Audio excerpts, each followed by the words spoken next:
based on Sally's conditional expressions of love, Paul finally says to her, "You don't love me anymore." "What do you mean I don't love you?" she demands. "I cook, I clean, I help her in the living. What do you mean I don't love you?" Can you imagine the problems that could accumulate over time if these two people never developed a common understanding of love? In addition to this difference, what if the people in Paul's family never learned to discuss real problems or confront issues? What if they simply whisked them under the rug, pretending they didn't exist, essentially putting their heads in the sand? What if they never learned to really communicate because things were so positive and supportive? And what if Sally's family dealt with problems and differences either by fighting, yelling, screaming, blaming, and accusing, or fighting, taking off, slamming doors, or walking out? On top of two altogether different nurturing experiences, they would have learned two altogether different approaches to solving their problems. Can you see why Sally and Paul could easily have struggles in their marriage? Can you see how each major difference compounds the problem? Can you see how the negative, hurt feelings produced by unsuccessfully dealing with these differences could easily feed on themselves, and how Sally and Paul's relationship could quickly deteriorate from one of attraction to one of accommodation, then to toleration, and finally to hostility? In the midst of their conflict, society may say that they should break up, they should opt out. And in some cases, where there are extreme abuses, perhaps that would be justified. But breaking up may bring about suffering that's even greater than the suffering we've just described. Can you see what a difference it would make to this couple to have a sense of shared vision, particularly if it was based on principles that provided a solid foundation for resolving and even rising above these differences? If you carefully consider the problems people face in marriage, you will find that in almost every case they arise out of conflicting role expectations and are exacerbated by conflicting problem-solving strategies. A husband may think it's his wife's role to take care of the finances. After all, his mother did. And the wife may think that is her husband's role, since her father filled that role when she was growing up. This may not be a big problem until they try to solve it, and their problem-solving scripts come to the surface. He is a passive-aggressive. He slowly boils inside and says nothing, but is continuously judging and becomes increasingly irritated. She is an active-aggressive. She wants to talk it out, thrash it out, fight it out. They get into a state of collusion, even codependency with each other, with each needing the weaknesses of the other to validate his or her perception and justify himself or herself. They both blame the other. Thus, a small problem becomes a large one. A molehill becomes a mountain. It may even become a mountain range because conflicting problem-solving scripts compound every problem and magnify every difference. Study your own marriage challenges and problems to see if they, too, are not fundamentally rooted in conflicting role expectations and are exacerbated by conflicting problem-solving strategies. Conflicting scripts most often reveal themselves in two closely related areas, and the gift of self-awareness is the key to understanding both. The first is in the area of values and goals, or the way things should be, and the second is in the area of assumptions about the way things are. These two areas are interrelated, since we usually define the way things are in terms of the way things should be. When we say we have a problem, we are basically saying things are not the way they should be. To one spouse, the problem may be tragic. To the other, non-existent. One spouse may think of family as a close-knit nuclear or two-generation family consisting only of parents and children, while to the other spouse, the concept of family is intergenerational, involving a great deal of open communication, interaction, and activity with aunts and uncles, nieces and nephews, grandparents, and so forth. One person may be scripted into believing that love is a feeling, while the other person sees love as a verb. One may solve problems by fighting or flighting, while the other wants to communicate and talk them through. One may see differences as weaknesses, while the other sees differences as strengths. Where people stand on these issues tends to be a product of their experiences with the significant models of their lives, and in any marriage these things need to be talked out and worked out. This coming together, this sharing and agreeing upon role expectations, problem-solving strategies, and vision in a relationship is called commissioning. In other words, it's a commingling or joining of missions or purposes. It's binding them so that they have the same destination. And the power of it is that it literally transcends your way or my way. It creates a new way, a higher way, our way. It enables marriage partners to work the emotional bank account and bring positive results. This commissioning between a husband and wife is so vital, so impactful in a relationship and in the family as a whole. You may discover, as we have, that even when you have a family mission statement that includes your children, you also want to maintain a marriage mission statement that reflects the unique relationship between you and your spouse. If the two of you are older and your children are grown, you may want to ask different questions such as these.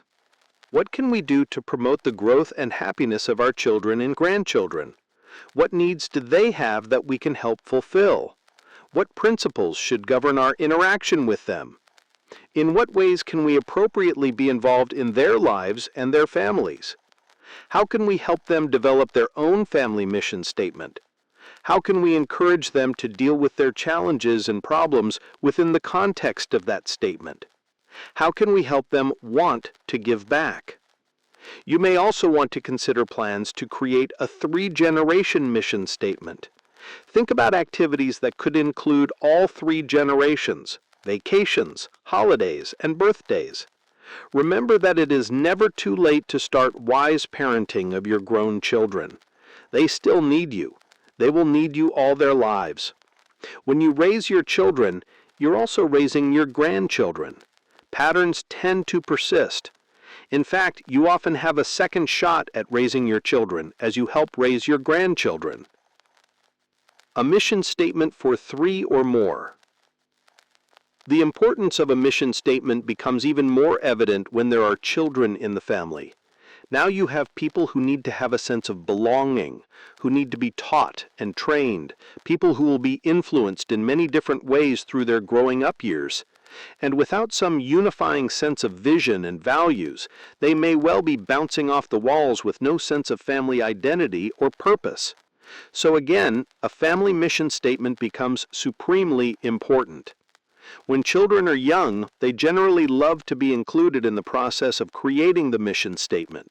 They love sharing their ideas and helping to create something that gives them a sense of family identity. Catherine, daughter. Before my husband and I were married, we talked about what we wanted our home to be like, especially when we had children. Did we want it to be fun, relaxing, educational, etc.? We talked about how we wanted to have honesty and integrity in our relationship, how we wanted our love to last, to never flicker and die.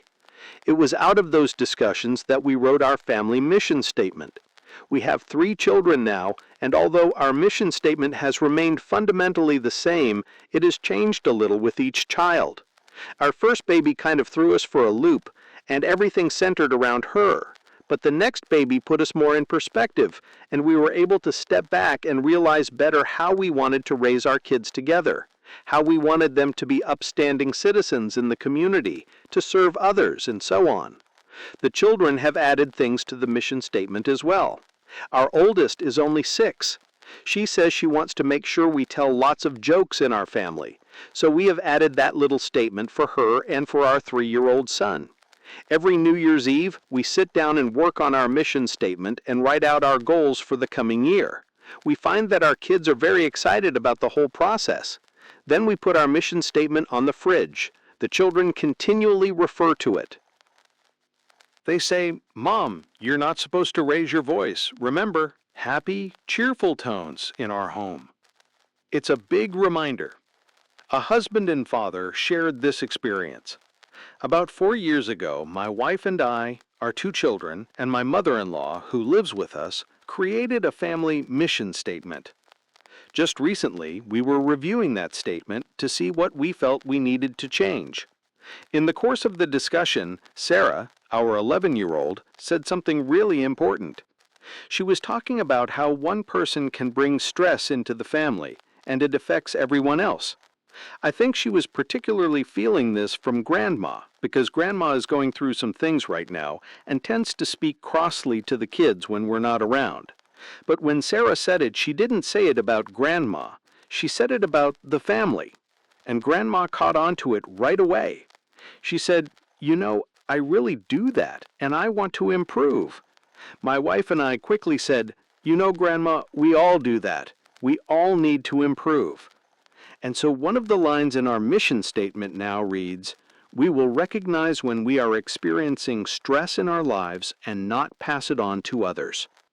I'm convinced that just going through the process itself is very healthy for a family, because it provides a safe environment for people to share. And safe environments don't happen naturally in human behavior. The typical response is to be critical or defensive. But when you say, "Okay, we're going to talk about how we'd like our family to be," you create a safe space for people to express their feelings and ideas. It's non-threatening because you don't talk about people, you talk about issues. What a wonderful experience for children to know that their ideas and feelings are valued and that they are a vital part of making their family all that it can be. Now, when teenagers are involved, the effort to create a family mission statement may be a little more complex. In fact, you may even initially meet with some resistance. In our own family, we found that some of the older children were not really interested in the process at first. They wanted to hurry and get it over with. They didn't see the reason for taking so much time to talk about such serious things. But as we found ways to lighten it up, and as we kept coming back to it, their interest grew. Sean, son. I think I was in high school when we did our family mission statement.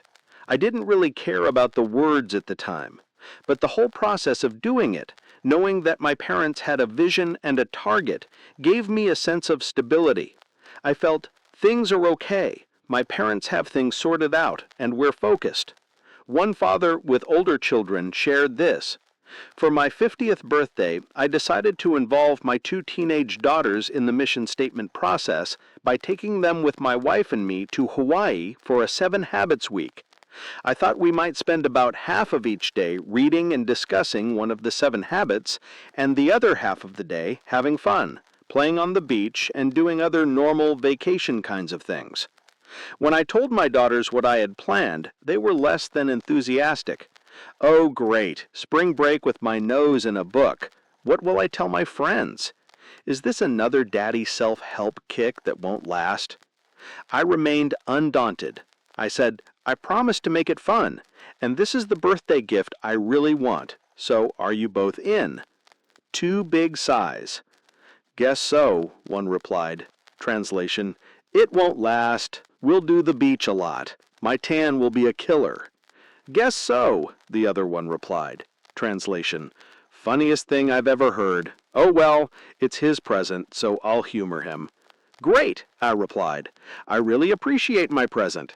Translation, "Oh boy, what have I gotten myself into?" As we boarded the plane, I handed them copies of 7 Habits and highlighters, and I settled back in my seat. It took a while, but eventually, in accordance with our agreement, copies of Glamour, 17, and Sassy were put away and they began to read. Questions began to surface. Daddy, what's a paradigm? That's pronounced paradigm, and it means the way you see things, your perspective, your point of view. Daddy, I've read a couple of chapters and it's really interesting. However, I wish to be proactive and say that we don't need to discuss this 24 hours of each day. I finally drifted off to sleep, thinking there was something about all this I liked. When we arrived on the island, we got settled and moved into a routine. We spent a certain time reading each day and a certain time playing at the beach. During meals, we involved the girls in discussion about what they had read. Within 3 days, everyone really began to sense the power of these ideas. They began to talk about them even throughout the day. On our final night there, we drafted our family mission statement. I gathered the important tools: pen, paper, and popcorn. "Family, time to express our mission," I began optimistically. "This mission statement must contain what each of us expects from this family. Anyone want to begin?" They didn't hesitate. Convinced I really wanted their expectations, they openly offered suggestions. I was reminded of what usually happens when I ask what they want for Christmas. This was their creation, not merely something we dictated. No suggestion was dismissed lightly. This was important business, and we treated the process with respect. We enjoyed talking together about what we really wanted our family to be. We worked hard to create a mission statement that truly expressed everyone's deepest values and desires. After we completed the task, I asked, "Does everyone feel this statement has in it what we want and expect?" One daughter replied, "It's a very good family mission statement." My other daughter said, "That was fun. Everyone's ideas are equal." My wife said, "We nailed it." On the way home, the girls commented on how the experience had caused them to think more deeply. One of them said, "Dad, your birthday present was a gift to us." Sometime later, this man told me, "I do not have the words to describe the impact this has had on all of us as individuals and on our family." When I asked him to give me an illustration, he said, "Shortly after we returned home, my wife and I needed to be away for a few days. I asked the children if they would like someone to stay with them during our absence. I will never forget their response. 'Put our family mission statement on the refrigerator. We'll have principles to guide us while you're gone.'" He said that was just one of a multitude of ways in which their mission statement had positively influenced their lives. If your family includes children living at home, you may want to call a family meeting to introduce the idea and start the mission statement process. If so, be sure to make it fun and enjoyable. With young children, you may want to use colored markers and posters and serve a treat. Remember that young children have a short attention span. Spending 10 fun minutes together each week over a period of several weeks will be much more effective than trying to hold long, philosophical discussions.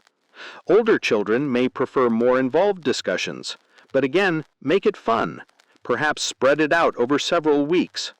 You may want to have notebooks and pencils on hand, or to just talk and have one person write down ideas. Whatever the situation, make sure everyone feels comfortable and free to participate. If you feel there may be resistance from older children, you might prefer to begin by talking informally at a family dinner about what is important and not even mention the mission statement kinds of words. Or you might decide to discuss the idea privately, one-on-one with family members, maybe when you're working on a project or doing something together. You might want to ask family members privately how they feel about the family and what they'd like to see happen in it. In this way, you can engage their minds in thinking about the family and get the idea into both their conscious and unconscious minds. Be patient. It may take weeks of one-on-one discussions and building up to it before you feel you can all talk about it together. When you do feel the time is right, get everyone together to talk it over. Make sure it's at a time when you feel good and you sense that your family does also. Don't try to do it when you feel emotionally wiped out, exhausted, or angry, or you're in the middle of some family crisis. Again, you could even do it at a family dinner or on a family vacation. Take time, make it fun. And if you sense too much resistance, back off. You can talk about it another day. Be patient, have faith in the people and in the process. Give it time. When you do reach a point where you can discuss these family issues, be explicit about the idea that you want to come up with a mission statement to serve as a unifying and motivating influence for everyone in the family. Ask questions that will help family members engage all their unique human gifts, such as, what is the purpose of our family? What kind of family do we want to be? What kind of things do we want to do? What kind of feeling do we want to have in our home? What kind of relationships do we want to have with one another? How do we want to treat one another and speak to one another? What things are truly important to us as a family? What are our family's highest priority goals? What are the unique talents, gifts, and abilities of family members? What are our responsibilities as family members? What are the principles and guidelines we want our family to follow? Who are our heroes? What is it about them that we like and would like to emulate? What families inspire us and why do we admire them? How can we contribute to society as a family and become more service-oriented? As you discuss these questions, you will probably hear a variety of responses. Remember that everybody in the family is important. Everybody's ideas are important. You may have to deal with all kinds of positive and negative expressions. Don't judge them. Respect them. Let them be expressed freely. Don't try to resolve everything. All you're doing at this point is preparing minds and hearts to think reflectively. In a sense, you're preparing the ground and beginning to sow a few seeds. Don't try to get the harvest yet. You'll find that these discussions probably go better if you set up 3 ground rules. First, listen with respect. Make sure everyone has a chance to give input. Remember that involvement in the process is as important as the product. Unless people feel that they have had some say in the formation of the vision and values that will govern them, guide them, lead them, and measure their progress, they will not be committed. In other words, no involvement, no commitment. So be sure that everyone knows his or her ideas will be heard and recognized as important. Help children understand what it means to show respect while others are speaking. Assure them that others, in turn, will show respect for their ideas. Second, restate accurately to show you understand. One of the best ways to show respect is to restate others' points to their satisfaction. Then encourage other family members to also restate the ideas that are expressed, particularly when there are disagreements, to the satisfaction of the other. As family members do this for each other, mutual understanding will soften hearts and release creative energies. Third, consider writing down the ideas. Perhaps you'd like to invite someone to be the family scribe. Ask that person to write down all the ideas that are expressed.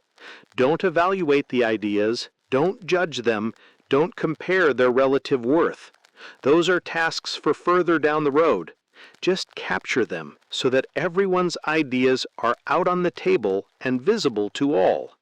Then you can begin the refinement process. You'll find that the greatest struggle in doing mission statements is prioritizing destinations and values. In other words, deciding what is the highest purpose and the highest value, and then the next highest and the next. This is tough duty. I attended a conference of Asian leaders in Bangkok where research was presented showing the prioritization of values in the Western world compared to the Asian world. People from both areas of the world said they valued cooperation and teamwork, but it was a low value in the Western world and a high value in the Eastern world. Interestingly, the Asian leaders were very anxious not to lose that value and go the Western way, which focused primarily on independence, freedom of action, and individuality. Now, I'm not attempting to deal with the question of which value is right or should be the highest. I'm only trying to demonstrate that the real heart of the challenge in developing mission statements is in prioritizing these things. One way that I have seen this challenge dealt with effectively in the family is for people to write down their top 5 values and then eliminate them one at a time until they are down to 1. This way, people are forced to think through what really matters most to them. This itself can be a great teaching process, since family members may also come to discover that integrity is greater than loyalty, honor is greater than moods, principles are greater than values, mission is greater than baggage, leadership is greater than management, effectiveness is greater than efficiency, and imagination is more powerful than conscious willpower activity. The very process of exploring what your family is all about can bring other powerful benefits to the family culture as well. Mission statements focus on possibilities, not on limitations. Instead of arguing for your weaknesses, in a sense you're arguing for what is possible, for what you can visualize. Whatever you argue for eventually becomes yours. Notice that the great literature, the great movies, and the great art, the kind that really inspire and edify, essentially focus on vision and possibilities and on tapping into our most noble motives and impulses, our highest self. And just think about the impact on the emotional bank account. If nothing else were to be gained from this process, the mere act of spending the time, of listening to one another, and of relating on such a deep level would make tremendous deposits. Think about what it communicates to family members about their individual worth and the value of their ideas. This process can also be very enjoyable. Initially, it may feel a little uncomfortable. It may throw people a little out of their comfort zone because they've never become involved with others in such deep, reflective discussion. But as they do become involved, a kind of excitement begins to develop. The communication becomes very authentic, and the bonding becomes very deep. And slowly, almost imperceptibly perhaps, within the hearts and minds of family members, the substance of the mission statement itself begins to come into focus. Step 2. Write your family mission statement. With ideas out on the table, you're now ready to have someone in the family refine and distill and pull them all together into some kind of expression that will reflect the collective feeling of the hearts and minds of those who have contributed. In one sense, it is extremely important to get this expression down on paper. The very process of writing brings a crystallization of thought and distills learning and insights into words. It also imprints the brain and reinforces learning, and it makes the expression visible and available to everyone in the family. In another sense, writing a mission statement on paper is not as powerful as writing it in the hearts and minds of family members. But the two are not mutually exclusive. One can lead to the other. Let me emphasize here that whatever you come up with at first will be a rough draft, possibly the first of many drafts. Family members will need to look at it, think about it, live with it, discuss it, make changes. They will need to work with it until everyone comes to agreement. This is what this family is about. This is our mission. We believe it. We buy into it. We are ready to commit to live it. The following are examples of family mission statements that have gone through is unique, and each reflects the values and beliefs of those who wrote it. These are not intended to be models for your mission statement. Yours would reflect your own hopes, values, and beliefs. Perhaps you will feel, as we do, a sense of deep respect and appreciation for the very personal sharing by those who have given permission for us to print their mission statements. The mission of our family is to create a nurturing place of faith, order, truth, love, happiness, and relaxation, and to provide opportunity for each individual to become responsibly independent and effectively interdependent in order to serve worthy purposes in society. Our family mission is to value honesty with ourselves and others, create an environment where each of us can find support and encouragement in achieving our life's goals,